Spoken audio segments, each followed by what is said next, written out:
Hello and welcome to tonight's Get in Tune. I'm Michael Gracia, and I have a really, really fun show tonight.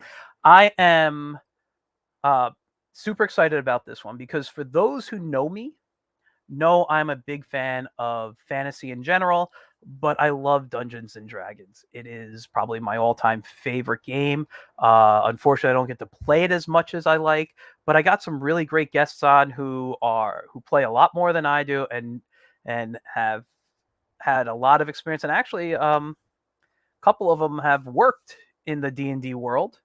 Um, Now, before I bring them on, I just want to tell you a little short story about me. I was first introduced to Dungeons and Dragons by this cartoon series. This was my first introduction. And when I was a kid, I remember going into a bookstore like a B. Dalton or a Walden book, something, whatever it was. And I saw this logo on a book, and I was so obsessed with the cartoon that I went out and bought the book, and it was a monster manual, and I had no clue about in there except I loved the artwork and used to draw out of the artwork, out of the book, I mean. And I didn't have anyone to play with. I didn't actually play until I was in college, and that didn't last long, just because of situations. But I've only been playing on and off for like the last 10 years or so now, and I love it. But one of the things that I wanted to do tonight on the show was talk about the art. Get in Tune's really about the art of whether it's comics, animation, and D&D just has amazing art. Um, and again, the cartoon series, the Dungeons and Dragons original from the 80s, the new one, The Legends of Vox Machina on Amazon Prime, which is fantastic. I recommend to everybody who is like above the age of 18. Definitely watch it. But yeah, I'm not going to talk anymore. I want to bring the people on because I really want to talk with them. So I'm going to bring on first cartoonist and illustrator Travis Hanson. Hi, my name's Hello. Travis. My name's Travis Hanson. All right. We're going to bring on next Andrew Frank Rodriguez, who is a map maker and working on other D&D products there. Hello, everyone. How you doing? And last but not least, DM, and I apologize if I mess up your last name, Tom Lapirerre. Did I say it right? Lapirerre. Close enough, Lapirerre. But that's Lapirerre. totally I'm fine. sorry. Dude, I'm my so entire bad. life. My entire I'm life, so it's okay. bad with names. But I good. apologize. Why don't we take a couple of minutes and everyone introduce themselves? We'll just start with Travis at the top and just kind of go down on the screen. All right. My name's Travis Hanson. Honestly, we should have played a game and had Tom DM it, but There's always a time. Anytime. Another show. Another show, We guys. can do something. Let me know.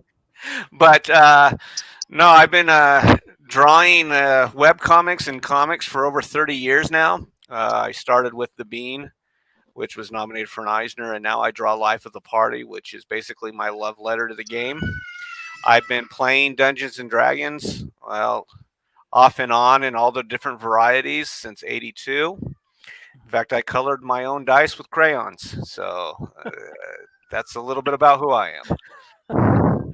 All right. Let's go to Tom next. Tom Lapirerre. I have been playing like consistently for maybe the last 2 or 3 years. Played one campaign off and on with my younger brother who introduced it to me actually. But since I started running a game, it's just been like that's been my obsession for the last 2+ years. And DMing for a podcast called The Medusa's Cascade, and we're 64, I think 64, 65 is coming out this Saturday. So we're only 10 levels in too, so there's still some time left. It is a really good podcast. I've listened to a couple of the episodes. I actually, and we'll get to Andrew in a second. I just want to say, when I'm working in my studio, I like to listen to podcasts more than watch things because I tend to remove my eyes from my work and watch the screen. Mm-hmm. So actually something I do a lot is either listen to audio podcasts or listen to D&D games on YouTube just to hear a story going on, but I don't have to look because there's nothing to really pay attention to, But yeah, Medusa Cascade, a really great one. If you want to drop the link in the private chat, I will share it Oh, sure. on the screen. And last but not least, Andrew Frank Rodriguez. Hi everyone. Hey man, how you doing? I am Andrew Frank Rodriguez, like my friend Michael says. Yeah, I've been playing D&D since like 2001 and haven't stopped since now. So I've had two 10-year games. So I've played a game constantly for 10 years, and around 2008 we started playing another series of other different games that have gone from one group to the other. And yeah, I started playing D&D as like a kid. Uh, though it was during the time of the 80s and it was during the time of the scare. So I had to play it secretly because my folks were like uber Catholic. And yeah, and so they calmed down. They calmed down because I grew up, a well-adjusted adult. So, well, relatively. And Well- right now I actually design maps and character art for clients, as well as for DM Lab for clients who are bringing out products for DM Labs, or they're bringing out their own certain maps for their environments or private games. And a lot of it's homebrewed. A lot of my homebrew crafters out there, so I actually do that as well. So if I've been just all encompassing Dungeons and Dragons creativity since like forever.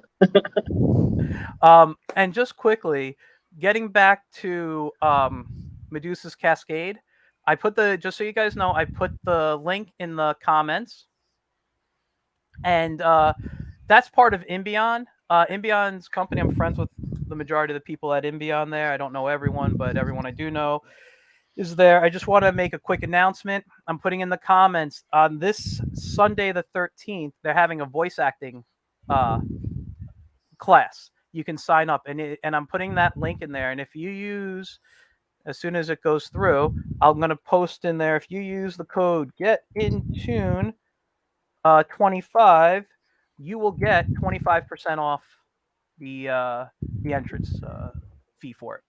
All right. I forgot right now. I don't have all the information in front of me, but the voice actress is an award-winning voice actress. So she will give you a lesson and go over a few things, and looks like really fun if you're into voice acting. So getting back to, let me just close out of that there. All right. So today I wanted just to chat about the comics and cartoons. There's been tons over the years. I mean, and we can talk about art in general. I have a bunch of stuff next to me. I actually brought in one of my TV trays to put next to my computer here just to hold everything, so I'm not scrambling around my room here. And just a few things I could show. This, I don't remember the year. Oh, 1990. This is a book called Spelljammer. It's from DC Comics. I found this at the Spider's Web, the local comic shop I go to. I haven't read it yet, but Andrew said it was fantastic. He enjoyed it. I also have, that's a heavy book here, the Art and Arcana. All right, this is about basically the art and the history of D&D, or the history of the art, which I have gone through and I hardly have read, because every time I try to start reading stuff, I get taken in by the artwork. So it's a cool thing there. I don't know about anyone else, but I just want to give one more shout out, and then we're going to start chatting about it. This book I got at the Spider's Web as well. Dante Alacron is his name. He created a couple of books called Free Play RPG, which really brings the classic of traditional old school D&D before everybody was using figures and stuff, and how to just set up a game quickly and things you could do. It's fantastic. I read the book. It's not long, and to be honest, a lot of it is like charts and things. So it's a really good good book if you want to look it up.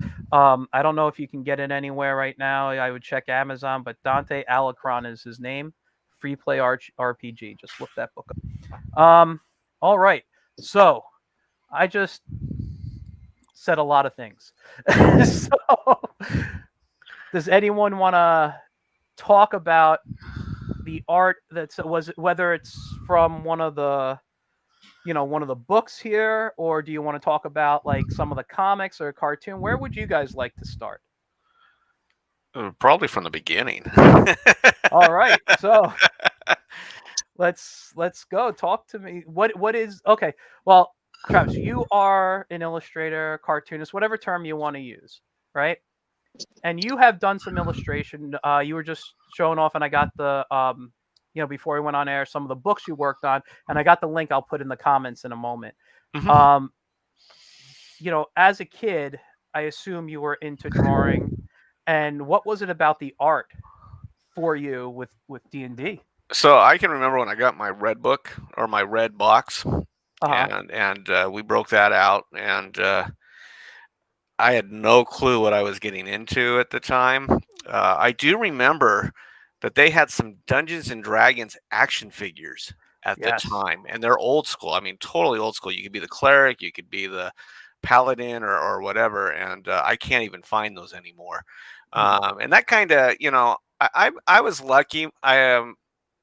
My aunt used to draw unicorns, and she'd play D&D in middle school, and she's a couple years older than I am, so I was kind of like latching onto that. Yeah. And then I saw the Deities book. That is it the Fiend Foley? I can't remember what it was, but it's all about deities, and it had Michael Morlock's characters in this game that you could play in Dungeons and Dragons, and the art was beyond anything I had ever seen, and it was crisp and clean, and all of a sudden that's what I wanted to do. I just locked right into that. Yeah. And I loved playing the game because for a bunch of, we were a bunch of creative kids. All of a sudden, we're creating these worlds in our heads that just kept getting bigger and bigger and bigger, and talk about it and escape. It was pretty awesome. That's cool. And I don't know the book you're talking. I'm gonna have to look it up because I don't know see the if I can find old school it. stuff. Because Yes. for me, the thing is, like I said, I grew up with the cartoon. That was my first introduction to D&D, which I don't remember where I put it. So this right here was my first introduction. And I think animation was my first introduction to a lot of things, superheroes, all this stuff. But this one captured my imagination the most as a kid, and this is how I saw D&D. This is how I drew D&D until I got the books and then saw it was different. So the book was Deities and Demigods. Deities and Demigods, yeah. I'm gonna write that down so I can look it up. And the art is just unlike anything I'd ever seen before. They went to town on that one. Yeah. Especially like in the Egyptian gods and the Norse gods, and it was just wow. Yeah, no, I'm gonna look that up. I just can't find my paper, but I'm gonna have to replay it just to get the name. But yeah, no, that is the art is really mind blowing. I mean, I look around at things and I can get, even today, whether I look into the player's handbook, whatever, I can just sit and stare at these covers. And this is for the 5e books, obviously, but I can sit and stare at the covers and the artwork in here. It's gorgeous. It really, yeah, Richard Witters did a great job on his pencil work and stuff that they used. Okay, I'm not familiar with, like I said, I'm not familiar with the book. He was he just moved on from TSR, but he was one of the lead art directors. Yeah, I've heard the name, but I'm not familiar. Like I said, I love playing the game, but I haven't learned about the artist yet who worked on there. And that's something, being an artist, I would think I should be looking at. But No, because all I this- forget names all the time. Yeah. But, you know, it's funny you said, because a lot of my art books that I have, like behind me here, I have like the art of books. I also have them on the shelves. Like without the stuff we see in D&D, I have the art of Blizzard Entertainment. You wouldn't see that stuff, you know. And I love flipping through the art of Blizzard. You know, Well, I'm sorry. That Go ahead. dragon, you know, you showed the dragon and the guy fighting it on the Yeah. cover. You know, that is Which one's that? who did that piece? I his name's right on. I'm his friend. And I This, can't even. this one right here. No, Oh. no, the old school one. And I think, okay, yeah. you know, and shoot, I can't even. I just talked to him too. You know, you hit 50 and you start to forget things. But you know, you look at a lot of these old artists that really inspired a whole generation of creators. Yeah. You know, and they've really Larry Elmore. Sorry, Larry Elmore, man. Oh my God, yes. You know, sorry, Oh, Larry. yeah. Sorry, Dude. Oh my God. but Yeah.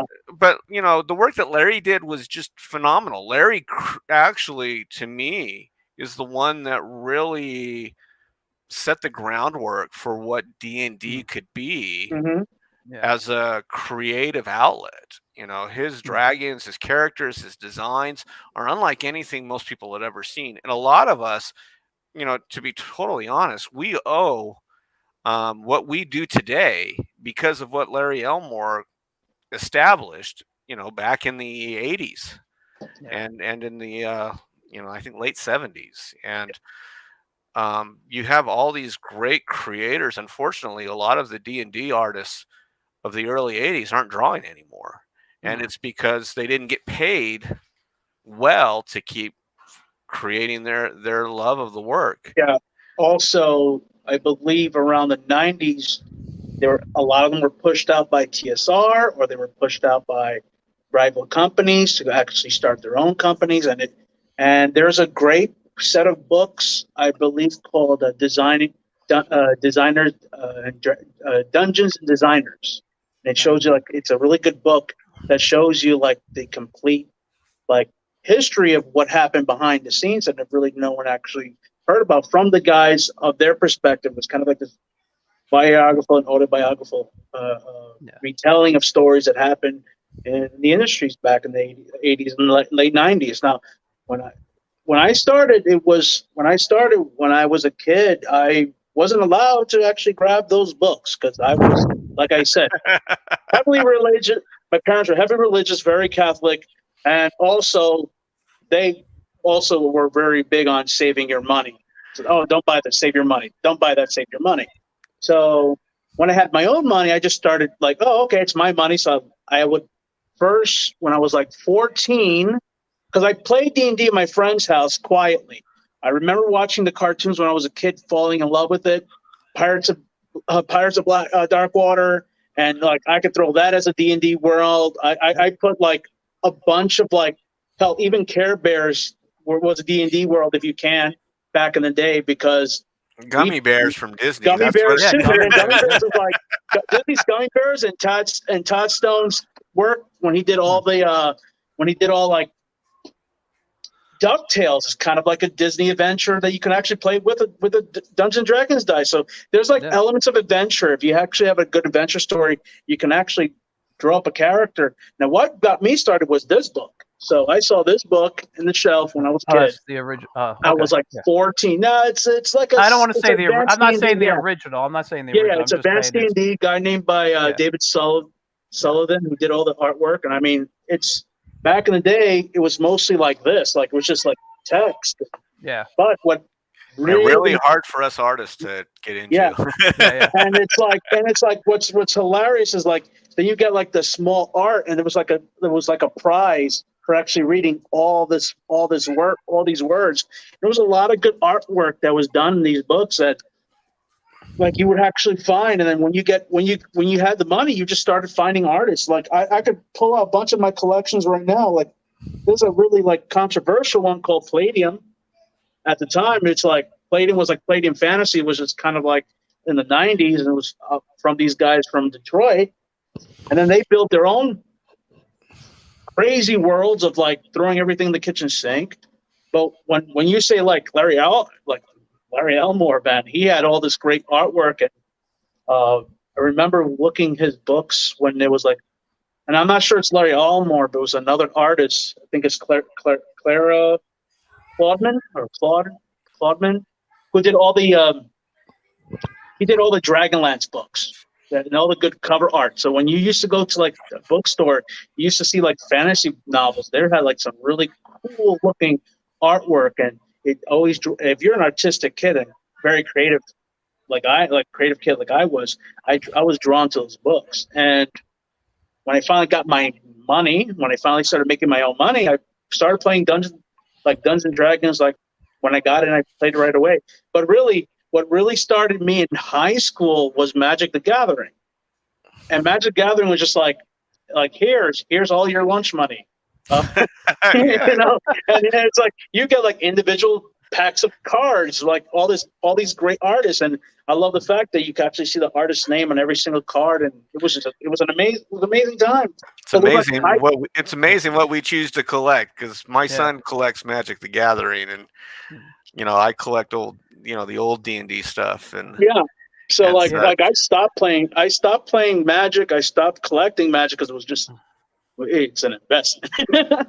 But I just fell in love with the artwork, and that's when you're talking about that art question. It was like moth to the flame. I actually really wanted to collect them all. But they also came out with some really good games too back in the 80s that were not just Dungeons and Dragons. They built off Dungeons and Dragons. You know, we used to play Gangbusters, which was set in the 1930s, and you were in Chicago, and it was basically the forerunner to GTA, but you were playing it with two 10-sided dice. We had Star Frontiers, we had Gamma Worlds, which has a huge following still. But I don't think D&D really kind of hit its stride until the late 1990s and the beginning of the 2000s, when all of a sudden you had comic creators who couldn't get into the newspapers started producing comics that were on the web. And a great one to look at is Order of the Stick. Oh, that was fantastic. Yeah, that was my favorite. And that really, I think, brought in a whole nother audience of gamers to see what was like what is this? What are they playing? And Magic the Gathering helped a little bit more build Wizards of the Coast.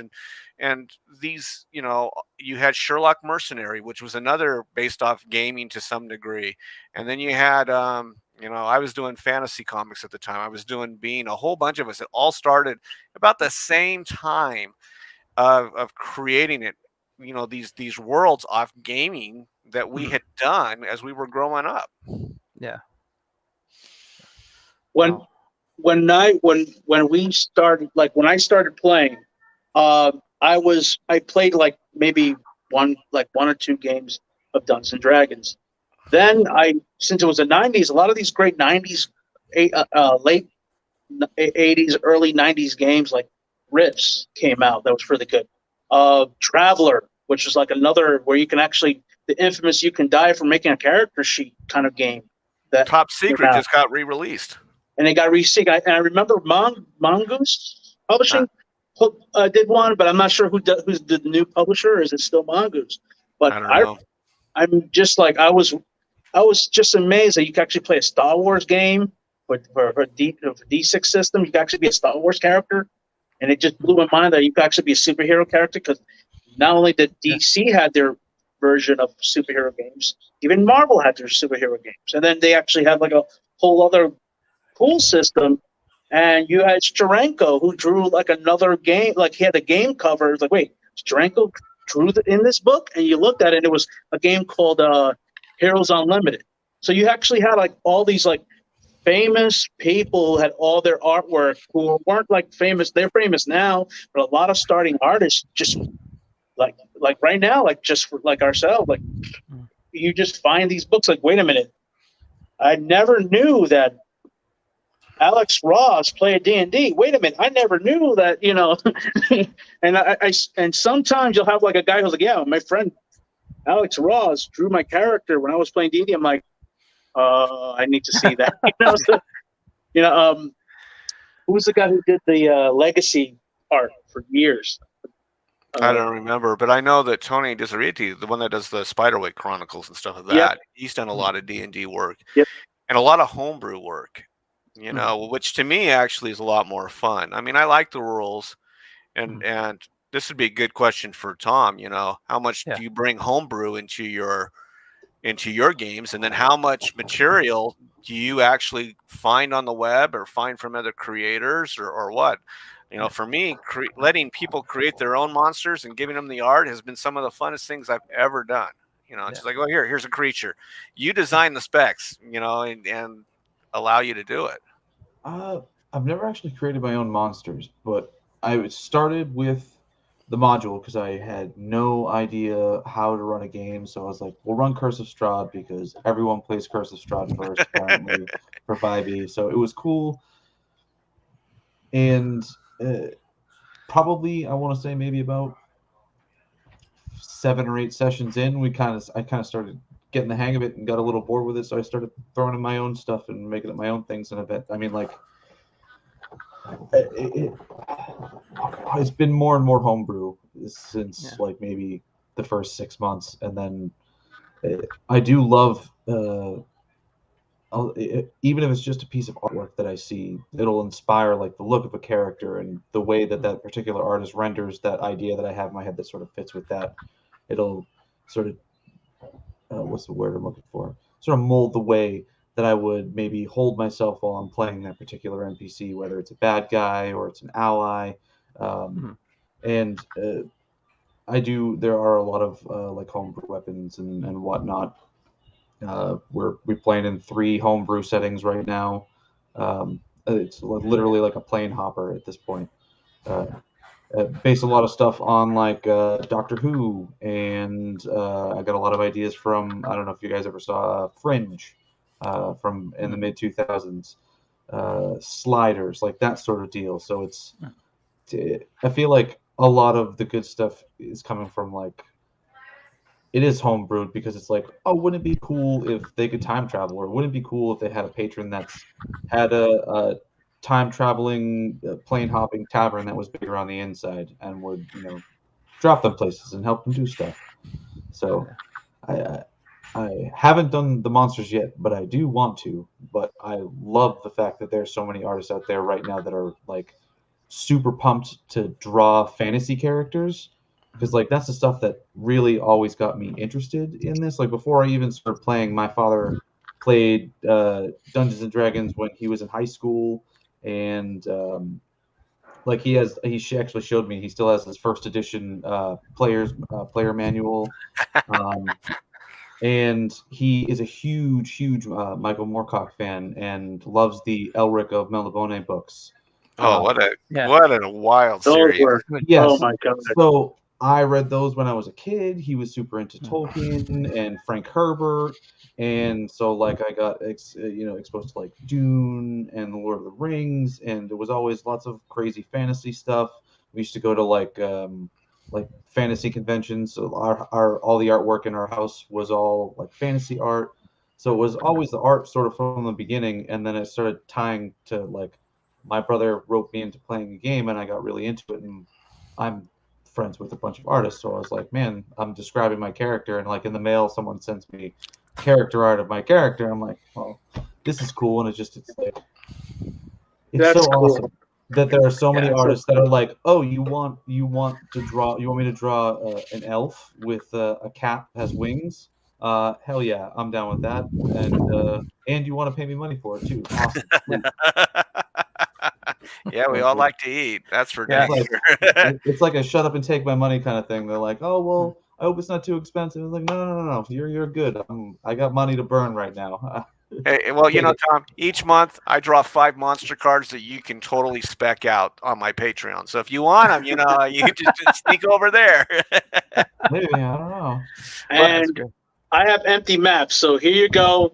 Make your towns. Go right ahead. You know, like Well, I mean, you know, and that's what you have like several different camps of people that play the game. You have the old school camp that can't change or has a hard time change, and you have an old school camp that's really just loving the changes, and then you have those that just want to just tell their own story, and they use the D&D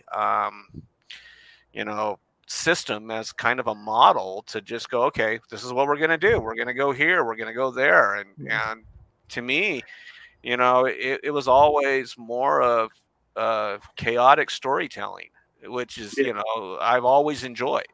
I always hold that the players tell the story. I'm just there to narrate and facilitate. So like all of my players will always say, oh, well, you told such a good story. It's like, well, no, you guys made all the decisions. Like I just put stuff in front of you and you guys made choices. That's all it is.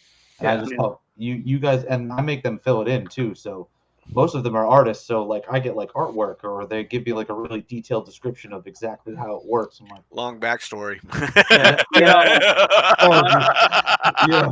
I had to do a cutoff for amending backstories. Like, all right, if it's not in by the end of this week, it's not in the backstory. We're not doing this. What I find amazing is I had a couple of clients who don't actually want their characters drawn. They just want like pieces of armor that they specifically had for that character, or their specific sword, or even from bottles of like magic bottles that they have used, and they really like just like gaming assets. Like I would just like, wait a minute, you just don't want me to draw a person, you just want me to draw stuff that he owned. I was like, I have a whole map. I have a list. That's me. Are you down? I have a list. Like, man, you want me to draw gloves? Yeah, dude.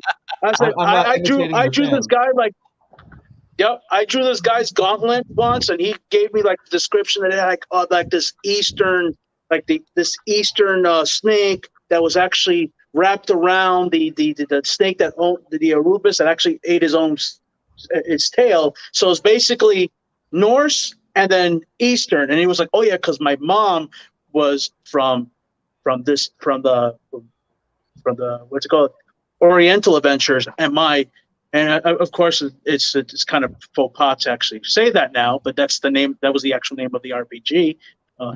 Sadly, it's not good anymore. But then he had his other characters. Like I'm a Norse Viking style character, and he was playing this game that was like they were just like explorers, intrepid explorers. And when all he wanted was like his gloves.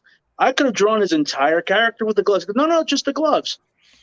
I mean, he paid me just for gloves, like drawing, and I just like I'll fall in love with just like certain people's backstories, and I was like, man, can I play in your game? Because sometimes the stories they give me, I was like, I have dice right here.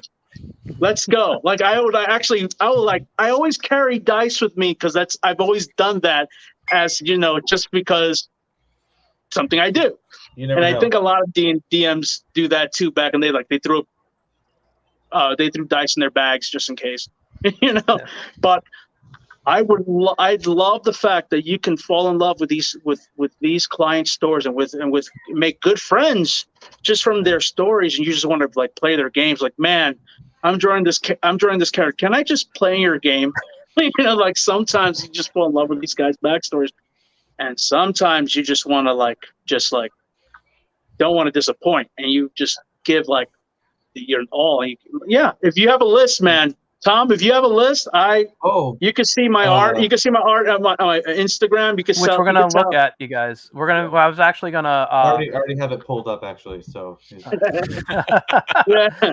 What we're gonna do is I want to look at a couple of the Instagram pages. We'll look at Travis and Andrew's pages, show you the kind of work they do. Now, Travis, your page is specifically for your comic, or for the most part for your comic, Life of the Party. Can you tell us how? I mean, obviously it's based on your love of D&D. You said it's like your love letter. How did you come up with it? Like, and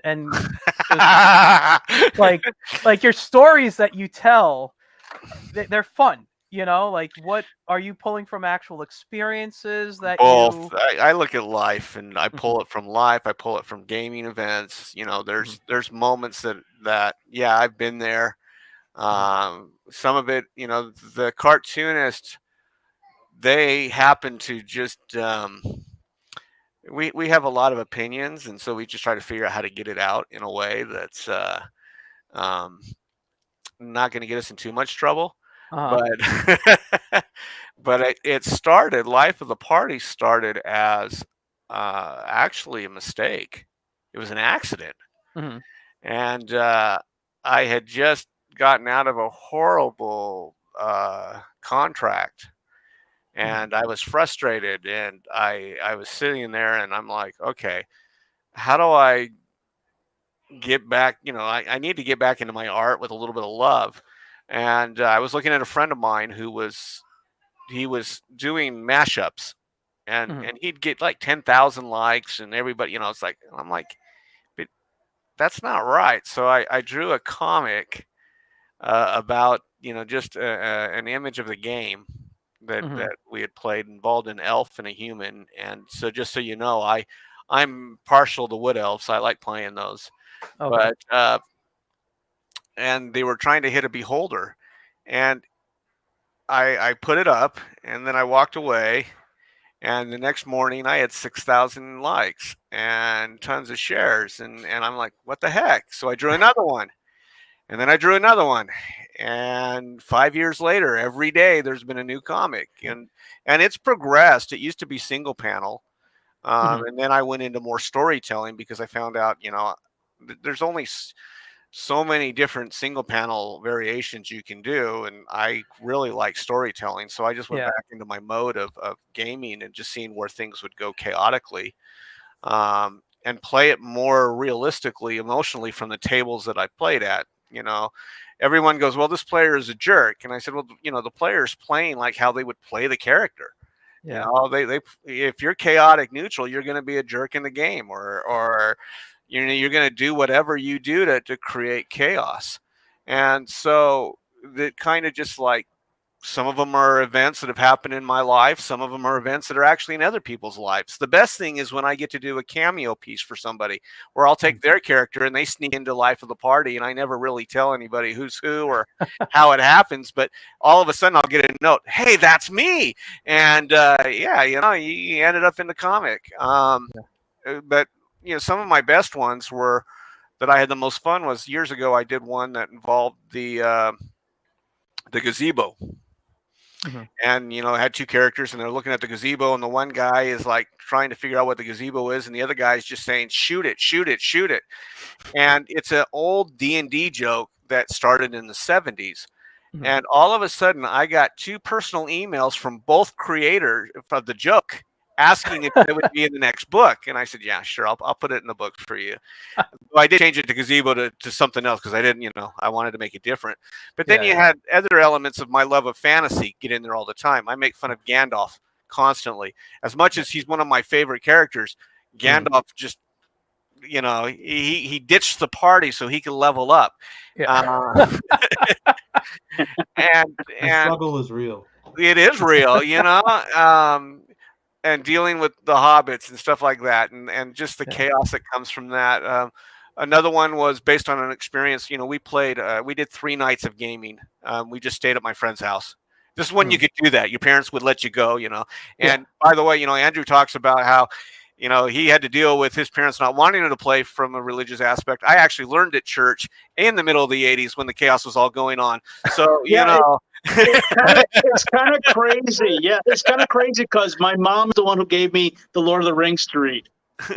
So it's like she's religious. She was religious because she was scared about what someone said, but she was the one who gave me Lord of the Rings, and she was the one who gave me Frank Herbert's Dune to read. She was That's like, awesome, Mom.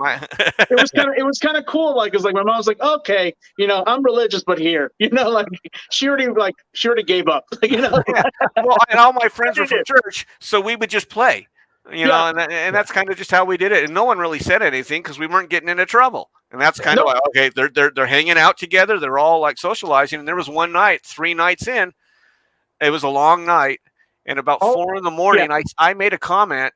And all of a sudden, the guy that was being the DM got so angry, and he stuck a pencil into my thigh, which really ticked my mom. My mom was more upset about the pencil mark that it left in the graphite that got stuck in there. But that ended up in the comics. It was just a perfect, it was just a perfect memory for me. But then I found out that I'm not the only one. There's so many people that have similar stories or similar adventures or could relate to similar characters. Like I play that character. Everyone calls that character jerk, and someone's going, but that's me. That's my character. I want to say before we just move on about your art style. You know, we're talking about the art of D&D. I come from a very cartoony, simplistic background, very much like you. However, though, I mean, I just love how, you know, your stuff is just a few lines and you make it work so well.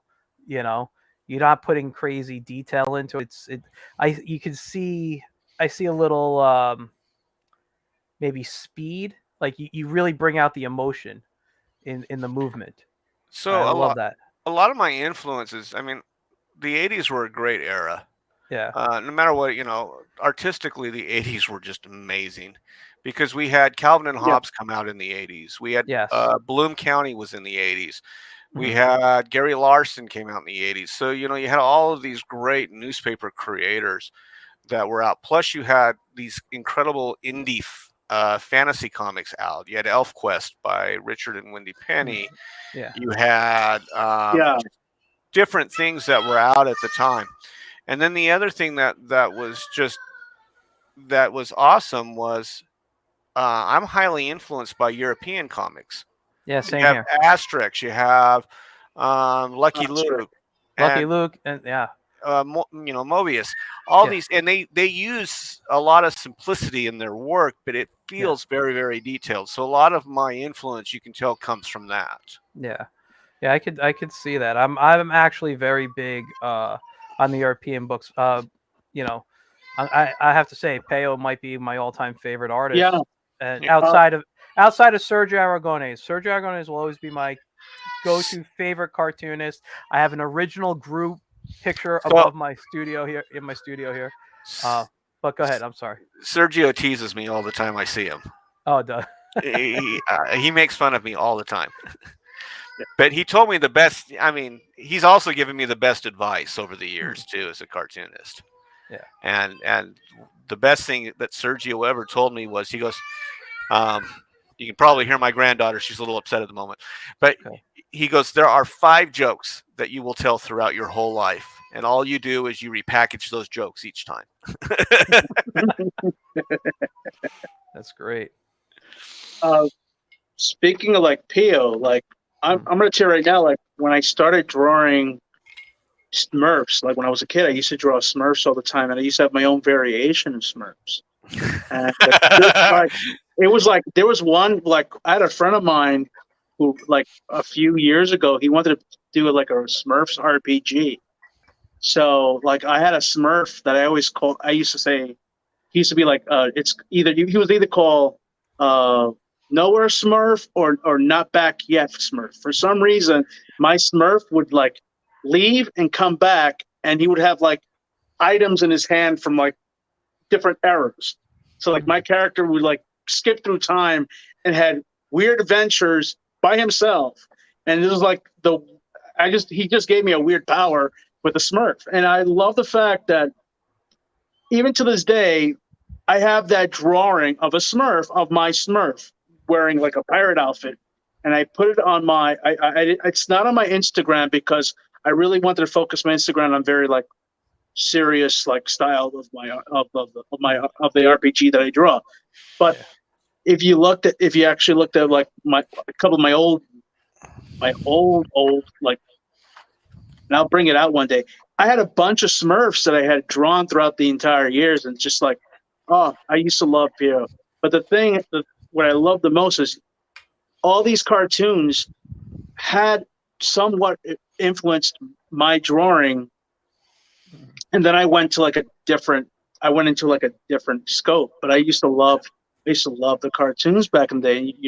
You're talking about like the old school cartoons that I think that's what kind of like grounded me to like D&D, like, or even RPG, like role playing games. There's me making fun again. I mean, it's so crazy. It's like the Toon RPG is like where people don't even talk about, like people haven't even heard about that. And I'm like, you never ever play Toon RPG. And when I mention it, it just gets like, oh, I play Toon. Yeah, Yeah. and That's the a good artwork. game. I forgot who the artwork was, but it had like amazing artists who do that book, that amazing book. And I love Gandalf. I love this Gandalf one. Well, and there's a separation though, and what most Yeah. people don't realize. I draw life of the party very loosely, Mhm. Yeah. but I'm also, like if you look on like when I do the monster manuals, the D&D artwork Yeah. is a Yeah. lot Hold on. Let more. me give you the screen for a second. You can show it. Yes, Hold on. please. There you go. You can see Nice. a lot more different. Oh, move this way. I gotta Yeah. remember. I So love the Gossamer effect. Yeah. it's a lot different. Mhm. Where I get to play in two different realms. I have a realistic Yeah. realm for clients when I'm doing Dungeons and Dragons work, when I'm working for the different publishers, but then Life of the Party is really my escape. And I get questions all the time about it. One of the big questions that I usually get is what are their names? Yeah. And I don't name them. It's a Mhm. comic that doesn't have any names because I found that people relate more to the class than they relate to the name of the characters. Like if you name the character, all of a sudden it just kind of like shrinks down. But when they go, oh, I'm a cleric and my cleric does that, they completely understand. Or the DM. And yes, I make the DM God in the comic because that's how I look at it. It's basically Life of the Party is a long RPG game where you only see avatars of the people. You'll never see anybody else coming into the game. That's cool. I like that. Just speaking of which, and I dropped the link earlier in the comments. The Monsters of Phelan that you were just holding up, that book, you can go to drivethrurpg.com and find it. Excuse me. These are these all the books you worked on, or just all the books? I worked on a couple of the smaller ones, but more just interior pieces. But I did the 3 monster manuals: Monsters of the City, Monsters of the Underground. And when we approached Monsters of Phelan, we did a regular book of just Fae. When we did Monsters of the Underground and then we did Monsters of the City, we changed the dynamic of just making it more than a monster manual. So in Monsters of the Underground, you have your dwarves and you have your other characters. But when you go into it, there is a disease going through the monster manual that's turning creatures into fungi. So you can add an element of that part of the game into with this book. So you can play it without having this disease running through that's changing creatures and doing all this chaos, or you can there's just so much more that you can add to the game. So you've got the drows, you've got the goblins or the orcs, and then you have their versions after they've been corrupted. So we felt, you have a spore aspect to this. It connects every monster to the manual. Then when we did the city one, we decided we would base it on sins and the 7 deadly sins and their counterparts. And so each section of the city. Now, if you've read Thieves World, Sanctuary, great series. Thieves World is just incredible. But we took it as we have a city. Yep. And each section of the city is controlled by a different sin and their minions. And then there's their opposite in the same thing. So everything's connected, but at the same time, it just spreads where you can play. It's like taking a module that you build on your own in your own game. That's awesome. And I got to say, I've been flipping through the work and showing it on the screen. This is gorgeous stuff. I see the difference in the style. But I can still say this is your work. I look at it, I can see that. And also though, I do see, I know you're a little looser on Life of the Party, but I still see that same movement, that same emotion in your work. I just love looking at what you do. Thank you. It's gorgeous stuff. But you see the Castle District, and then you go into and then there's Pride, which is a spider woman. I mean, literally, she just designs. That's gorgeous. And so we wanted to create books that were not just throwing a bunch of monsters together. We wanted to actually theme the books so that they interact within themselves. Yeah. Wow, I love this. Oh, this is a nice design right here. Thank you. I love it. There was another one in the other book. The first one, the Phelan.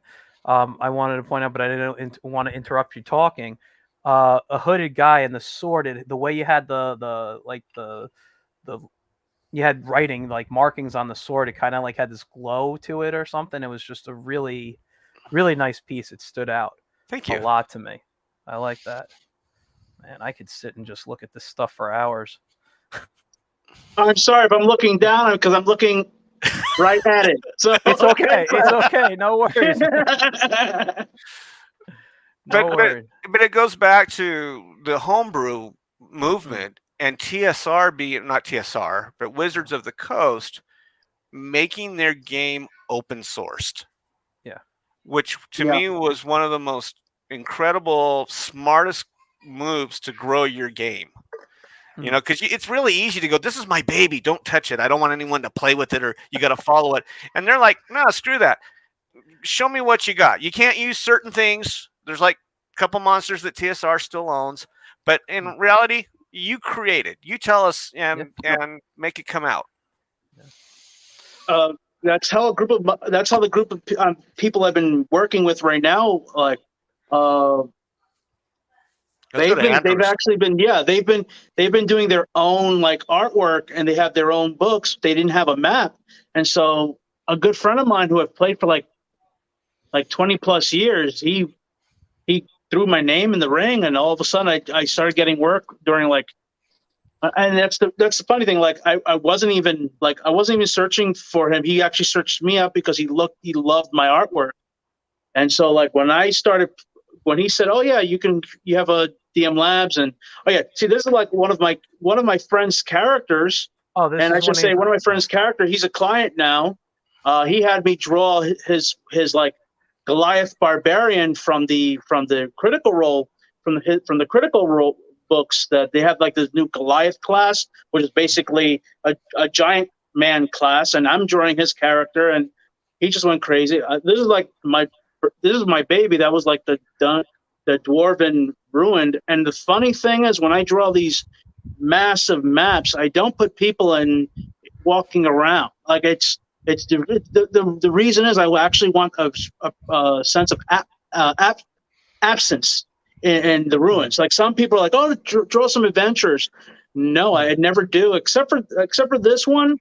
I did draw like a stick figure, and then it doesn't. It just fell away. Again, I'm sorry. No, I'm sorry. You keep talking. I'm sorry.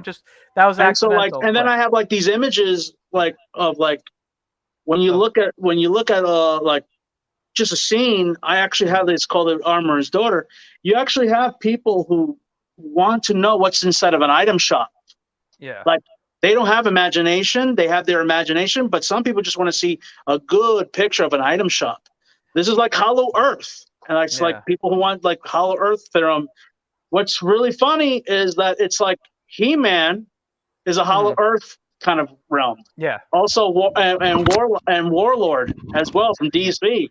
And so, like when I drew this Hollow Earth, I got a lot of people with like Jules Verne fans, and I actually put like little. You can actually see like there's a inside crust, and a lot of people really enjoy this thing. So like they actually like the old Mercator maps, but they also like the old style maps, the old style pirate maps. I have one right here. Let me give you the screen. I'll give you the screen real quick. Oh, that's a Skyver. That's something I did as a what do you call it, as a fun, as a fun. But yeah, you can point to me like I have this huge pirate map that I drew when I graduated, and this is like my own personal graduation present. I bring it to all of the tables, and I ask people to actually look at the map and actually take their time, and they ask me 1,000 questions. It's a good way to actually have people come to your booth, just so you can actually open up a conversation with them. And when you do that, sometimes some people love the fact that you can get a bunch of images, and it's very like Caribbean set. There's also like all these mermaids and all these like octopus women, and it's a great piece. Yeah, I've seen that in person. That is a great piece. And what's funny is like, I would find it funny is like you see there's a sense of escapism when I'm trying to draw these destinations. A lot of people want background art, there's not a lot of attention to like. Yeah. I don't put a lot of attention to like detail of like naming stuff. I just draw areas that come into my head, and then I have people who would describe areas that they played, and this is like, again, this is my Helm's Deep. Like, Yeah, you can tell. I'm still emailing you because it's all the things that I'm looking for right now. Like, where have you been in like for the last like 5 years of my life? 2017, and it is like a huge map. If you keep going, it's like a huge map. I think I'm sorry. Let me it's go just back. so Let me go big. back. Like it's like 27 by 17. Jeez. You know, I wasn't going to show off any of my art, but I have this one piece on Instagram that I really like. I just got to find it. We just lost him too. Oh, we did? Oh, that sucks. He'll be back. He's always comes back. But let me see if I can find the piece real quick. So I do a lot of different styles when I draw. Oh, here he comes back. Let me get him back on here. Hold on. It's okay. You got knocked off. You can continue. I'm looking for a piece like so that really inspired my D&D so stuff. what I continue is people really enjoy destinations.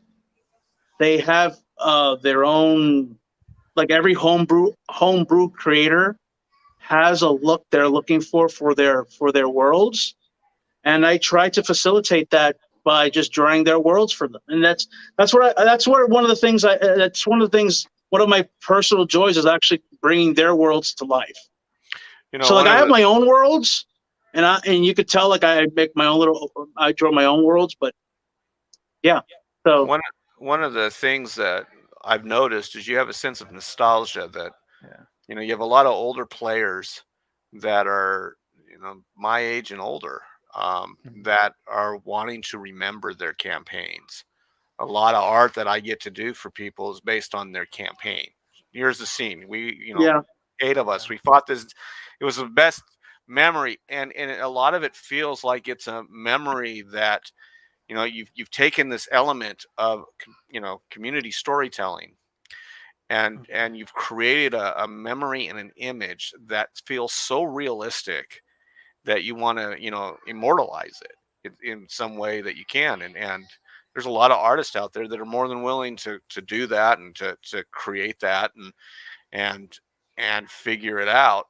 But it's also neat to see, you know, how this game could bring so many unique people together, so many different people, so many you know, strangers. And COVID was tough for a lot of people because they couldn't play in their regular groups, but so many people went online, and then all of a sudden they were playing, you know, like Tom, they were playing with all these groups of different people. And Critical Role, you know, heaven forbid, they did an incredible job of making the game even more accessible to people. Unfortunately, I think there's I think people should get into more podcasts because people play differently. Yes. And Critical Role tends to be very, you know, crazy and chaotic and Dimension 20. Dimension 20 is also a very good one. Not another D&D podcast. Dungeons and Daddies. There's a plethora of them out there. There's comedy based, there's drama based. Like, so I'm 100% with you, Travis. Sorry. Dungeons and Daddies is very nostalgic. If you like Dungeons and Daddies, that is really nostalgic. Yeah. A lot of old school playing. I mean, you know, there's you have your purist, which is great. You know, if you like to play purist, go play purist. Then you have those that are very loose. Let me play very loose and just be chaotic. You know, let them play. And I just think that you know, it's important to find your group, whatever they might be. Right now, I don't have a group, but I don't have time like I used to. I'm just working so much in creating content, and my philosophy has always been, as much as I love playing the game, I want to be the guy that builds the game. And you know, but at the same time, it's like, how do we bring more and more people to realize how universal this game can be? And I think the artists and the podcasts and the creators have a chance to do it, and they can do it one way or the other. They can create it where it's very like locked down and this is how it is, or they can show that it's a fun aspect that you can play as a family. And Yeah. I'd like to see more and more teaching, how to be a good DM, or how to play the game in its infancy, because a lot of families will come up to me that I know that have younger kids and go, well, we want to play, but we have no idea what we're doing. Yeah. I've actually taught a little bit of D&D. I did some DMing for a library for a couple of months, so it was like I got paid as a DM, which I thought was always fantastic. I like how much better of a gig can you get, but I use it a lot with kids when I work. Even I do a lot of work with kids. And one of the things that I do is I don't call it Dungeons and Dragons when I'm specifically in a school setting, because you can't really call it D&D. And I end up using like fairy tale, so every little kid is familiar. And when I say little, I'm talking more like, third grade, fourth grade, fifth grade, like that and above. They're all familiar with like Disney fairy tales. So I use fairy tale characters a lot of the time. But, as we were saying earlier, it's this collaborative storytelling game, which is the reason I think I love it so much, is because I get to hang out and tell stories with friends of mine. But I notice there are a lot of quiet kids in classrooms. So when I do storytelling, and I'll use like what is it? I don't have them near me, but like the Rory storytelling cubes, and I'll do things like that with the kids. The quiet ones start interacting the most, I think, because they get excited, and because now they're using their imagination, and that's usually why they're quiet, is because they're more in their head, and now they can, express and play these characters. When I learned how to play way back in the 80s, and we hid not because of religious reasons. We hid because you didn't want to get beat up for being a geek or a nerd. And that too, though. That yes. was both sides of that coin, man. But the thing, though, that what would happen is you would have all of these kids that are kind of insecure socially, and I mean, I was kind of there at the same point. I didn't know what I wanted, or you struggle with different things, and we would go and we would sit down during lunch and we would play, and then all of a sudden it was a safe place, and we could create, and we could be free, and we could pull things out of our head that or we would have someone pulling things out of our head. That's what you got. A great DM, you make people actually stand up a little bit more and do some more stuff, and you can really get them to do things. And I think that's the power of playing RPGs, is the ability to take, before it was socially awkward kids, now it's just everybody come on and see what this is about. You're going to have your issues at times because you're blending groups of people that don't always normally blend together. But I think it's a great possibility. I mean, for me, I can remember when my kids got into it and they said, okay, Dad, can you DM for us? And I said, all right, sure. And we had 9 or 10 kids show up, and they were all theater kids. 3 of them dressed up. They had never played before, and it was literally like running a game full of cats.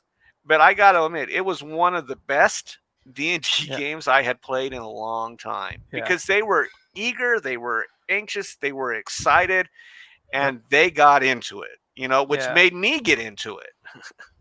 I think that's what happens. When I DM, because I DM a little bit more than I actually play, but when I DM, I try to get my players excited.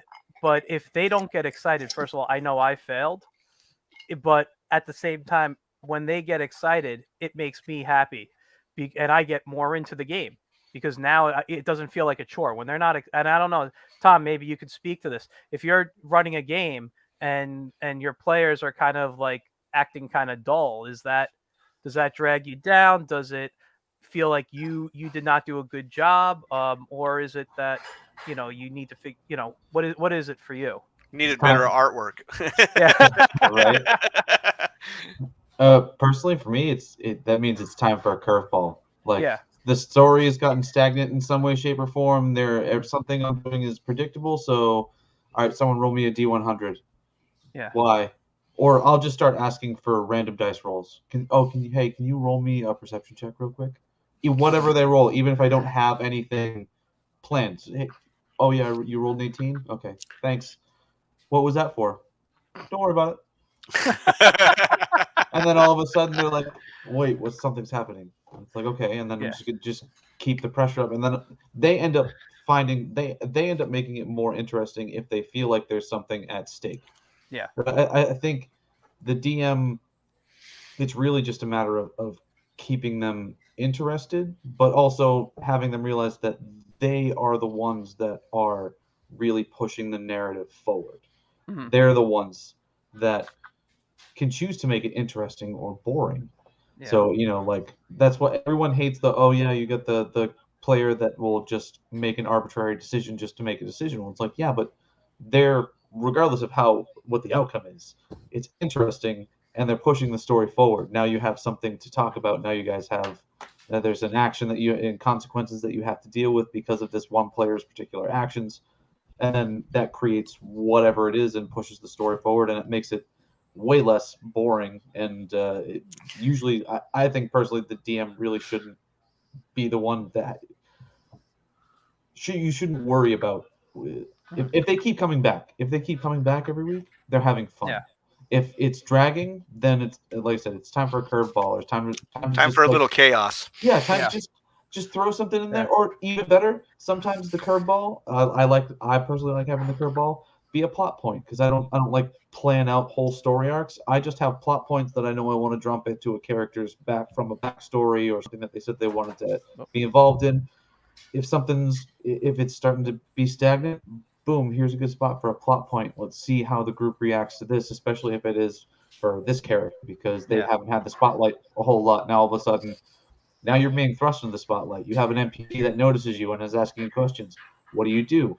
How is the group going to react? What are you going to do? Are you going to take their quest? Are you going to go do X, Y, and Z? Does it spur you to do something totally different to get away from this NPC?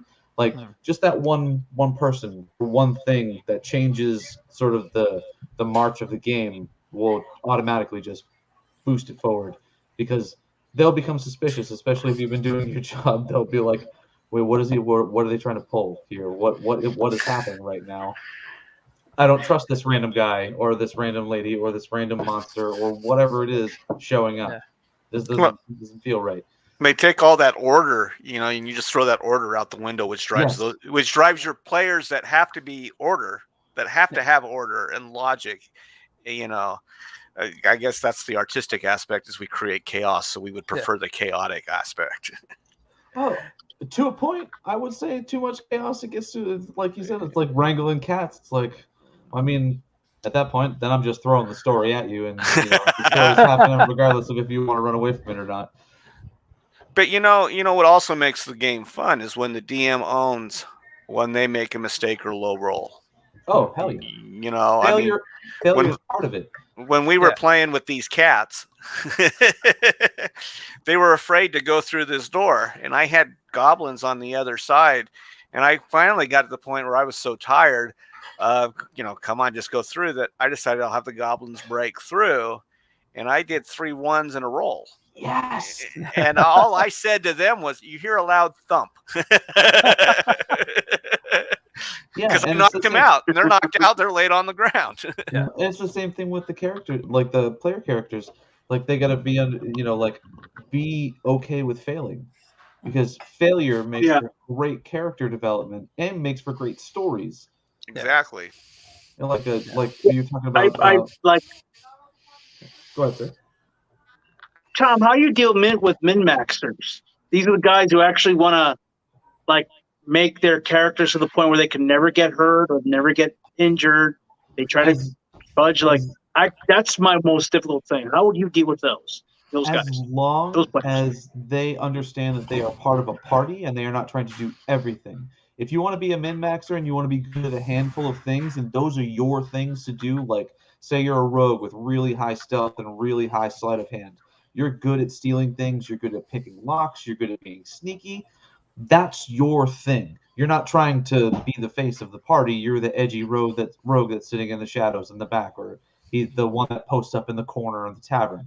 As long as you're cool with being that character and letting other people take up the different spaces within the group, min-maxing is totally fine. It's just optimizing your character. The people that I don't necessarily enjoy a lot is the people that try to do everything. I mean, a lot of new players will just start that at the beginning, but they'll find out that it doesn't always work out, and they tend to start specializing in something because they see that, oh, I can, when this situation comes up, that's my time to shine. This is what my guy does. Like I had a warlock she was all charisma. She was the face of the party. I got us out of having like double the amount of fights that we would have had because everyone else was a murder hobo, and I was the one who smoothed everything over. So it was like I didn't fight. I was terrible in fights. I was actively trying to avoid fights, and if I was in a fight, I'm sitting 50 feet back shooting eldritch blasts and like buffing people with like invisibility or fly or something like that. But that's not I min-maxed. I had a 20 in debt, 20 in charisma. Yeah, I rarely get I really get the opportunity at the end. Well, I think part of it is as you sit down, if you've got a party that's all about, they're the same level, but they're willing to have realistic stats. I think you end up having a very good game. Yeah. But a lot of it depends on also, are they willing to play, or the person willing to play realistically the character that they have before them, instead of a version of themselves. But unfortunately, all of our characters are a version of ourselves to some degree or another. Absolutely. Yes. Yeah. Andrew's going again. Sorry. Min-maxers. I've never had a problem with min-maxers. I'm in. Me neither. It's optimizing. Like I said, as long as they're playing with the group and the group enjoys the fact, like if you got a tank who's not very smart, but he hits things really, really good, who's going to be upset that you have a big, strong, Goliath Barbarian up on the front taking most of the hits and swinging, while all the squishy casters and rogues are in the back, taking pot shots at the big bad. Yeah, I hear like what I like is everyone's like when you're playing D&D and especially with and I'm actually playing another game with them. They're playing superheroes, a superhero game. So superhero games, that's all ego driven. That's all like I am this character. I am this superhero. Now having them put themselves in like an Avengers situation or a Justice League situation. Right now, it's like you have all these strong egos fighting each other. It's good for me as an artist who just could draw this whole thing in their head and actually draw everything else. But like recently, like DMing, it's just like you said, like all these different personalities and all these different people and different just at each other. And like I'm not. The thing is, they're not competing for like a small pool of XP. I'm like, no, you get this all XP, and it just infuriated me that like I'll tell you, sir, like when you have your face, like you said, you had your face. I have my character who's pretty much the guy who's in the background. He's pretty much like the fighter. However, like in my game, the guy is like. Oh. He went again. He went into the void. Andrew's been having some technical difficulties. Let's see. Oh, here he comes. He's coming back. Is he coming back? Is it popping off again? It looks like I was trying to save a cover the other night. Yeah. Hold on. Here it comes again. Let me remove that. Let's bring him on here. Thank you. Welcome back. Thank you. Yeah. Like here's the thing. Like my new party consists of people who want to be a Witcher, or a Dritz character, or somebody of like famous, and they're some of them are pretty new, and then some of them are very veteran. So like right now, it's like all these different characters are like just fighting each other, and I'm always wondering like. Because usually I'm never the GM. That's the thing. I'm never the GM. I'm the guy who draws the board. I'm the guy who probably does your artwork. But I'm hardly the GM. And that's one of the things where I like now it's time for me to GM, and everyone's like, oh, all my other group, all the guys in my group are just tired of it. So like Well, now I'm still like a new GM, even though I've been playing for years. but see, I think that's where we talk about how the game and its popularity has grown. You have a whole bunch of new, different varieties of people coming into play. Yeah.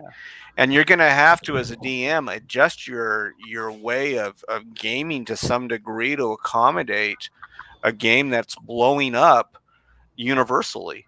And that's tough to do, because now you have to learn how to become a little bit of a people person, and they have to learn how to be understanding of the way others play. And you know, that's kind of what the game kind of sets you up for, is how do I work and socialize and deal with people. I think it's great that the game is growing so much that more and more people want to play it. But like I said, it's going through its learning stages. It's going through its how do you deal with people on the right and the left and in between, all trying to figure out how to interact and play together when they can't interact and play together on the outside world. You know, so it's going to have its rough spots. It's going to have its smooth spots. And when you find that core group of people that like to play, hold on to that, you know, just kind of like, all right, cool. But realize that could change and you can end up with a whole new group. Yeah. That's the one of the cool things now, because of COVID, is our friends are finally getting back together again, because we had found the time. Like the funny things for the last 2 years, some of us had to like do this huge adjustment, and again, even talking on cameras and stuff. And a lot of people have gone back to the craft. Like a lot of people have gone back to gaming who have been gone for almost decades. And I'm actually happy that some of my old group, they were like, you know what, we're not doing anything at home. We're working 24/7 in front of a camera, or working like shifts that are not that let us stay at home for more time. And for the past few years, I've played more Dungeons and Dragons than or more role-playing game style games, and even anime style games and sci-fi games than I haven't played for my entire life, my entire career. Like I haven't played. Right now, as a kid, I thought I played more as a kid, and I'm thinking, no, now all these adults are have finally had the time, and I feel like we're going to be like that generation where we retire, and we're going to probably in some kind of rec room, just playing D&D while we're tired. I'm waiting. That'd be interesting. Yeah. Well, I mean, and also look at some of the game. You know, the nice thing about what D&D is set up is now you're having a resurgence of all the older games that are coming back as well. Yeah. You know, it's nice seeing, Top Secret was re-released. I remember playing Top Secret when I was 14. I can remember, I look at what's coming out, Gamma Worlds. We used to play that all the time. I mean, you'd roll the perfect character, and then you had to roll from the mutant attribute that you would end up with. So your perfect character, regardless, could end up having 7 eyes. That's now a deficit to whatever this great role that you did. I mean, it totally throws everything out the window. Yeah. But if you look at Kickstarter is a great example. More and more games are coming out. More and more people are playing. And I think it's good for the industry. I think it's good for the artists, good for the creators, good for the DMs. I think it's advantageous that we have an opportunity right now to play, especially when we didn't have it many, many years ago. Yeah. Or the options. We didn't have all the options. We didn't have the options.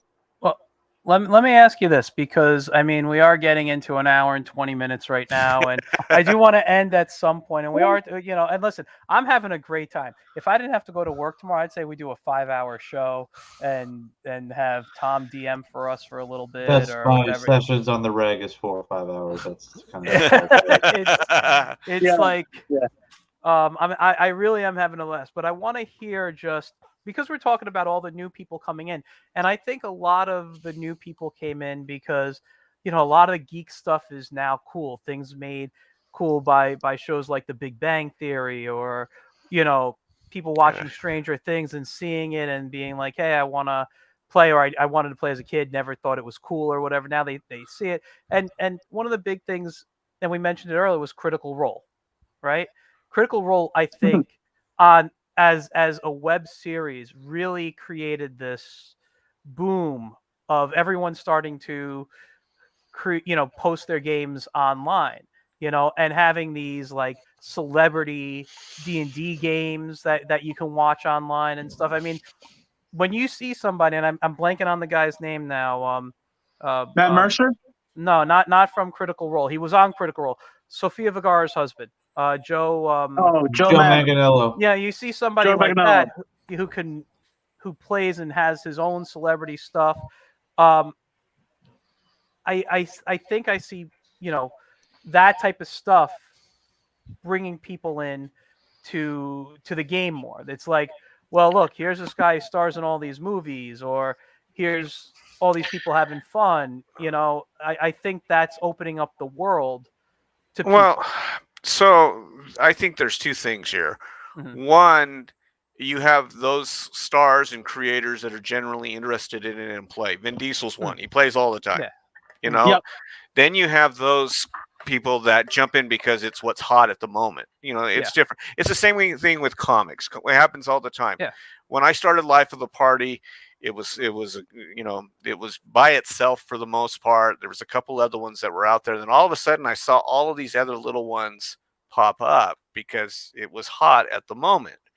And then they'd last about a month because they couldn't keep the work schedule that I set up. Because I do 5 a week, I mean, it's a little different. And I think it's the same with this. It's great for everybody's into this. It's like, wow, this is what's happening. But you can tell who's really into it and who's not. And that's okay. I mean, hey, they're doing something good for the game, Yeah. If they're going to promote it in their own way, let them promote it. I think you should go back to Stranger Things and some of the other stuff. You know why it's all popular? It's because the generation that grew up with it are now making all the content. It's funny. I talked to a couple of kids the other day about something like this, where, I mentioned, I was talking to, I forget what, say 3rd or 4th grade kids the other day, and they were talking about things like Transformers. I'm like, that started when I was a kid. I watched the, original Transformers, and they're like, they didn't know that these were remakes, and they made all these different versions. And so I'm like, most of the stuff, I said, right now, the people who are in charge of things are the people who are my age, who grew up on the stuff that I grew up. In 20, 30 years, when you guys are in charge, you'll be remaking all the stuff that you loved as a kid that was new and different. Well, I saw Star Wars when I was 6 years old in a drive-in in a beat-up station wagon with a bag of popcorn in my pajamas with my brothers and sisters. Now, the thing is, this was back in 77. When you look at it now, that whole generation of kids that were influenced by that movie are the ones that are making all of the Marvel movies. They're the ones that are making all the superhero movies. Easy quotes Peter Jackson and De Toro. Guillermo del Toro, those are my two. Well, these are you're looking at all the people that are making the stuff now. Like I said, they were all the gamers and the geeks that were hiding or playing during when that time that it was uncool, and now they've made it cool. And I think we've created a situation for a whole new generation of kids to create sci-fi and to create fantasy and gothic fantasy without restraint. And that's what they've done. They've opened the door. So regardless of whoever jumps into play, kudos to them for doing it. I think the real thumbs up, the real thanks needs to go to these creators, these directors, these people that are putting it in front of us because they played as a kid, or they did it as a kid, or they enjoyed it as a kid. Sorry, you want to say something? Can I add something? Yeah. What I find very interesting is like the level of acceptance of these games and the level of like just letting your geek Flag Fly is just one of the greatest stories that we don't talk about. Like a lot of people, we grew up in our era. It was a very taboo situation, and like I remember, like in the '90s, we used to love our Vampires of Masquerade. We used to love dressing up goth, and then we got into like dressing up like into steampunk, and I also believe like a lot of this character play, even cosplay, had their roots in like LARPing and people who actually went and outdoors and actually played games, actually played their characters in LARP. And I love the fact that we right now, like I'm watching Favreau. I'm watching Favreau and Key They're playing Star Wars. They're actually playing Star Wars. Don't even think of Mandalorian and Boba Fett shows as episodes. You got to think of them as two kids playing with their toys. Yeah. And you have to like really enjoy the fact that like all this great storytelling came from just like in the need of actually playing, in the need to play and escape. And I love like right now that you have all these good avenues and open opportunities just to get more people in. Like right now, half my friends aren't comic book readers. They're very more manga readers, more maha, like Korean comic book readers, and they just like, oh yeah, we know D&D, but we used to play this game. We used to play this game in Japan called J, and we used to have like these sets of magazines that used to come out with, and like I'm just like flabbergasted because like I'm having players from like international coming to me saying, oh yeah, I remember the cartoon when I was a kid, and it came out like in the 90s. I was like, no, it came out in the 80s, and this guy's from Brazil, and this cat was like talking about like D&D that came out just recently, and I'm like amazed that like the big communities that just came out of this, and all the opportunity, all the artwork, and all the new artists, even the young kids, like would actually like just fall in love with your artwork. And I've gotten so many good people with so many good stories about just who aren't celebrities, who really aren't celebrities, but they will grow up one day to be like the content creators of tomorrow.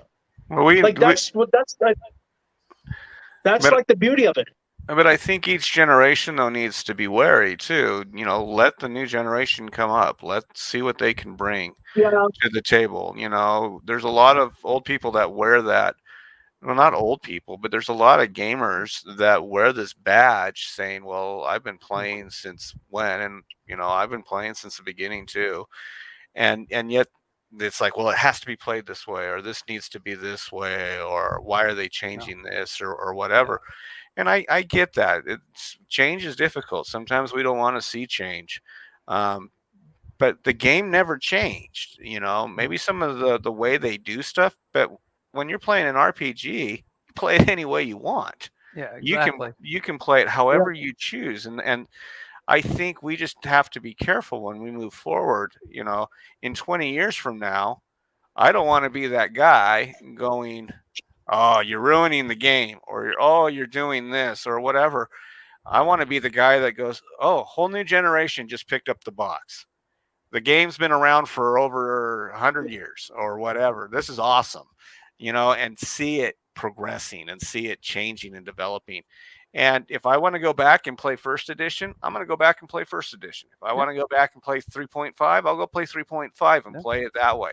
And no one's forcing us to create, you know, to change. We just have to be a little bit more accepting. Now, like I said, if you look at the games in Kickstarter, most of them, that's a whole new generation of games coming to board, and they are just cleaning house. Mm-hmm. Mm-hmm. So, some are beautiful. Some of them are simple to play, quick. You just buy them, you start playing them within 30 minutes. You already got the rules, and you're just playing. A lot of them are really. I instead of just naming some of them, but a lot of them are really geared towards extended play. So you'll start with like a small module, and then a couple of weeks later, I mean, I remember getting box sets. So you were like, here's the whole shebang. Some young companies can't do that anymore. Like they can't afford the whole box set. So we're like, okay, we'll have like a monthly thing. That's why we do Kickstarters. Yeah, that's how we do Kickstarters. Yeah. So But, like, I'll do a Kickstarter. We'll have one game, and then if you want the second level, the second conclusion, or second part of the story or another part of the world. That's why I love maps, because I'd be like, okay, you want me to draw another map? Yeah, great, and I just draw you another map, and that's how my company's doing it right now. The one I'm working for right now, they're just like, okay, we're opening a new city here.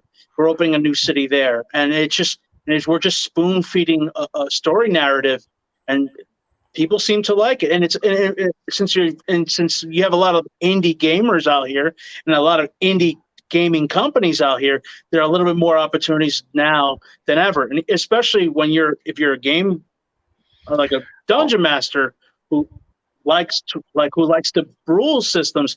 They actually have more people who actually go into the game theory. Like, I think I like the fact that we have still the avenues that we have all these people. Well, Tom, I mean, you've been playing for what, 3 years now? 3 or 4 years? Yeah, somewhere in there, yeah. So you are this new generation of gamers that are getting into D&D and taking it into the future. And however you guys take it into the future, is going to be how the kids see it and play it. And I think that's longevity. That's awesome, because yeah, I played a long time, and to me it can become stale if I'm not careful. But you're like in the beginning of it. You're like, wow, this is cool, and I'm enjoying it, and I'm having fun with it, and I'm growing with it. I mean, I think that's where the future is. Artists are going to come and go. We're going to show up. We're going to create games. If we're going to disappear, the DMs, the people that are going to play our games or play the games that are being created, you're sitting right there in your seat. Well, I mean, really, if you think about it, especially with the role-playing games, this is like tied to like our base instinct of like verbal storytelling, and just like any campaign. Like if you're in a long-running campaign, after a while, the things that happen in campaign essentially happen to you. You remember how that felt when your party was fighting this monster, or there was this big reveal in the campaign, and it's like oral storytelling, oral history that you guys, everyone came together and made. So I feel like first betrayal. I'm not gonna play with that guy no more. Remember. That's my favorite part. I'm not gonna lie, as the dungeon master, I love playing the villain. I love playing the bad guy. It's so much fun. It's always fun. That's always the best part, I think. Well, Michael, it's even crazier when players do it to each other, and they both agree that it's going to be their story narrative. And they get the GM like, we're gonna fight each other for reasons. I'm like, all right, why? Because we need to. I'm like, okay, you have this is. I'll okay this, and it's just one of those things where like betrayal, and it's like 20 years later, like 10 years later, you still remember that story where your two best friends fought each other in this bout for no freaking reason, and it was just like at the end we just like had beers and laughed about it. As the DM, I'll allow it. I'll allow betrayal, especially interplayer betrayal. Yeah. You're absolutely sure you want to do this? Okay, let's do it then. Let's go for it. So, both party agreement. Yep. All right, let's see what happens. You know what? I want. We got to wrap up, unfortunately, because this is great, and I know I haven't really said much. I've been letting you guys talk because I like the guests to do the talking. I love that you guys have been having a great conversation. And honestly, I would love to do this again and talk about something else D&D related, or just gaming related with all of you in the future. Or just gaming related, yeah. Yeah, it just gaming related is fun.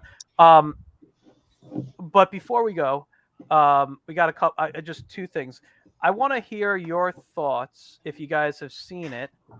Since we are talking, we're talking about the art and stuff of the new Critical Role cartoon, Legend of Vox Machina. What your thoughts on it? Just quickly, because we do have to wrap up. Have you guys seen every episode yet?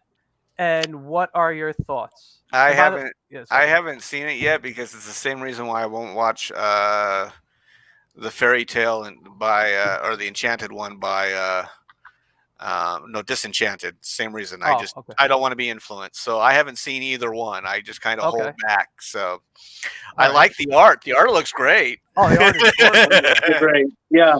But I don't want to be influenced by the craziness. I got my own craziness that I got to deal with. I understand. I understand. Rightfully so. Tom, what are your thoughts? I love it. I watched all of the first campaign, so I wasn't there when the first. Think I started watching about halfway through the second campaign, but then the pandemic hit, and I ended up just listening and watching through all of the first campaign. It's on brand.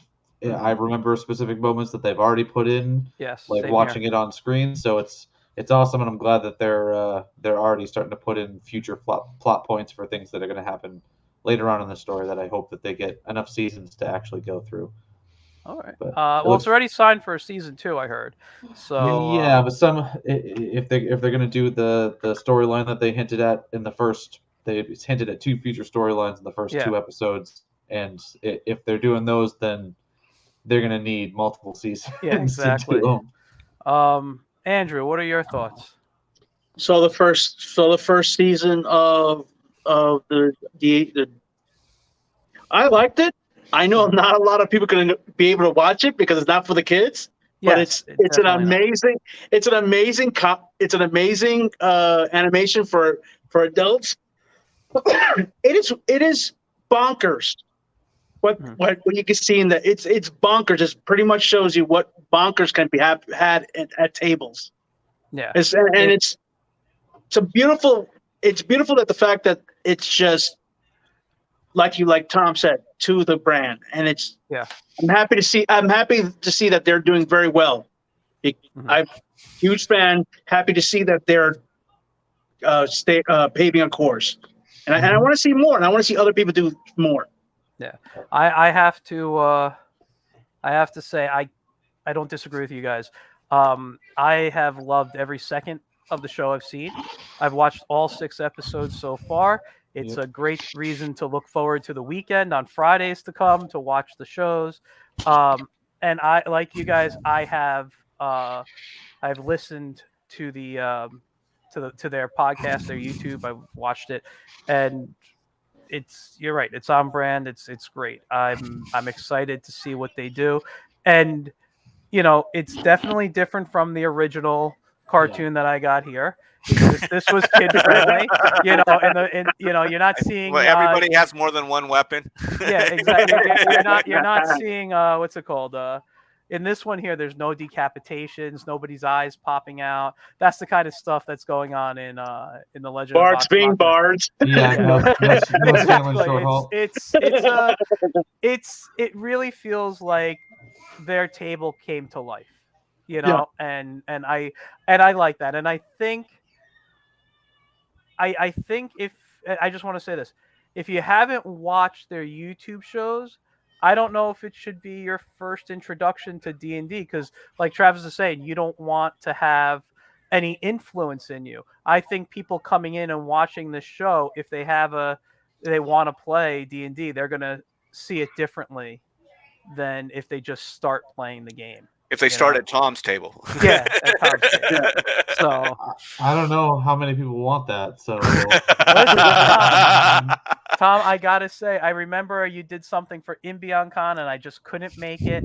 It was you were doing for the Beyond Con last year, like a 1 or 2 hour session or something, and I wanted to play because I hear how great of a DM you are, and Sebastian raves about you, man. Yes. Sebastian raves about you, man. I want to get in your game. Jeez. I think I want to get in his game because of Sebastian. Our next show, like Travis said in the beginning, I think Tom should DM for us. I'm here for it. You let me know what you want to do. We'll roll up characters the whole 9 yards. Well, we can have a fun time sometime.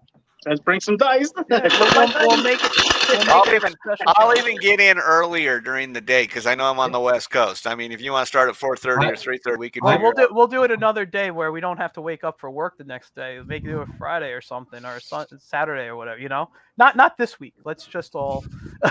Yeah, we'll have to schedule that out. I got a few campaigns that are running. Yeah. So, But yeah, no, totally. Let's have fun. So, before we go, I want to thank everybody for coming on. I want to make one quick announcement. So I'm just going to share the screen. Tomorrow at 6 p.m., you can find me and Andrew on the Izzyverse. We're talking about the Book of Boba Fett. So as soon as I get home from work, I got to watch the final episode that airs tomorrow. And then we're going to be discussing the Book of Boba Fett. It will be spoiler. It won't be spoiler free. We are going to spoil a heck of a lot. So if you haven't seen it, please watch this later on YouTube afterwards. That'll be me. Yeah. And please subscribe. The Izzyverse is a new YouTube channel. He has an art giveaway going on. If you can subscribe, they're trying to get 100 viewers. I mean, it's really a new channel, so they're trying to get 100 subscribers. You know, and they have a couple of artists who are willing to do artwork for the subscribers. So tune in. I'm sure Izzy will discuss it tomorrow, 6 p.m. on YouTube, Izzyverse. All right. Let me stop that share. Also, just so you guys know, I have been putting posts, links in the chat throughout. So for Travis, I've put in the link to the books you worked on, or the drive-through. Why am I saying drive-through RPG? I've also put in their Facebook. Thank you. You know, link so people can follow the company on Facebook. I don't know if I put your. I don't remember if I put your what's it called in there, your Instagram. So let me put your Instagram in there, and I'll do the same for Andrew. Sure. And you can find my Patreon through my Instagram. Yeah. Oh wait, hold on. I put up the strip I was currently looking at. Let's. That's okay. Yeah. You know. Yeah, it's okay, but still. Same for my Instagram. You can find the books that I've worked on through my Instagram. Yeah. So you don't have to worry. And here is Andrew's. Yep. Do you want yours on there or? Oh yeah, if you want to throw the podcast link out there, that'd be awesome. Oh, the podcast one. What's the podcast link? Oh, I think I put it in there already. Let me do it again. I think you have it in there, yes. I will send it again, but the podcast is inbeyond.com/Medusa Cascade. I really enjoyed it. Yeah. I really enjoyed it. I got something new to listen to. I'm looking forward to it. Yeah, we got, like I said, I think we got like 64, 65 episodes. I think 64 just came out. Mm-hmm. And you guys, I'm just throwing my Instagram on there if you guys want to follow me. Only up to 15. Ooh, then you're getting to the constable. You get to meet the big bad guy. I'm excited. Tell me what you think. I'm going to be talking to you anyway because I need weapons to be made, so. No problem. All right, guys. Before we go, anybody have anything they want to say to wrap up? Thank you for having me. Oh, anytime. I'd love to have you guys back. Yep. All right. Separately, thank you so much, sir. As a group, yeah. Yes. You're very welcome. We're all going to be in touch. I had a great time tonight. I'm going to drop you guys backstage if you can hang out just for a moment, and then we'll. Gotcha. I'll do my wrap up. All right. Thanks again, guys. Mm-hmm. Thank you. All right, guys. So I hope everyone who tuned in had a great time. I had a blast. I'm only stopping because, like I said, I have work in the morning. But if I did not, I would have this going on for a while. We could talk about so much. I had such fun tonight. I don't know what else to say. It was just fun. I know we didn't focus on much of the art, but it was just great hearing about the DM stories, just Dungeons and Dragons in general, different points of view, role playing. There's so many great things out there. You guys, if you are watching and you've never played, go to the website. Was it D&D Beyond? You can download a free copy of the rules and read. But really, the rules are just guidelines. Those could be changed. It really is my favorite game to play. So thank you guys for tuning in. I'll have another great show next week. I forgot to pull up the guest list here, but I will do it real quick for you. Who is coming on next week? Next week I have. Sorry, I got to look at it. I don't know how to say his last name too well. It's Zachary. Might be Morris. I don't know. He's an indie comic creator. His work is gorgeous. I look forward to talking to him. And don't forget to check out me and Andrew on the Izzyverse tomorrow at 6 p.m. on YouTube. Just go and follow and subscribe to the Izzyverse. All right, guys. I will see you all next week. Have a great day, night, week, whatever it is for you guys. All right. Bye, guys.